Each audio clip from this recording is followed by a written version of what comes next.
छत्रपती शिवाजी महाराज घोडसवारी शिकत होते. एक दिवशी असा प्रसंग घडला, छत्रपती शिवाजी महाराजांना घोडसवारीचं प्रशिक्षण दिलं जात होतं. मासाहेब जिजाऊ लाल महालात तो प्रसंग पाहत होत्या. छत्रपती शिवाजी महाराजांना घोड्यावर बसवण्यात आलं.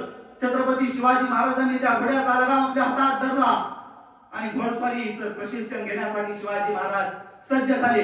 घोडा थोडासा पुढे गेला आणि अचानकपणे शिवाजी महाराज घोड्यावरनं खाली कोसळले.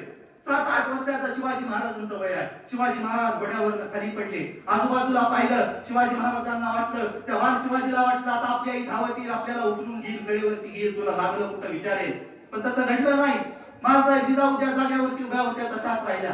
शिवाजी महाराजांना वाईट वाटलं.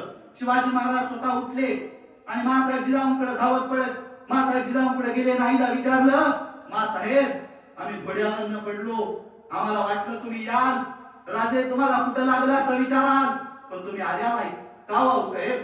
हा प्रश्न ज्यावेळेस मासाहेब जिजाऊंना विचारला त्यावेळेस मासाहेब जिजाऊ त्या बाल शिवाजी राजांना उत्तर देताना असं म्हणतायत, शोभा राजे आज तुम्ही घोड्यावरनं पडलात, तुम्हाला उचलायला तुम्हाला आधार द्यायला जर मी आले असते तर तुम्हाला दुसऱ्याच्या आधारावर उभा राहायची सवय लागली असती. पण एक ध्यानात ठेवा राजे, जी माणसं दुसऱ्याच्या आधारावरती उभी राहतात ती कधीही कोसळतात, पण जी माणसं स्वतःच्या आधारावरती उभी राहतात त्यांना कोसळण्याची भीती नसते. हा आदर्श आपल्या लेकराला मासाहेब जिजाऊंनी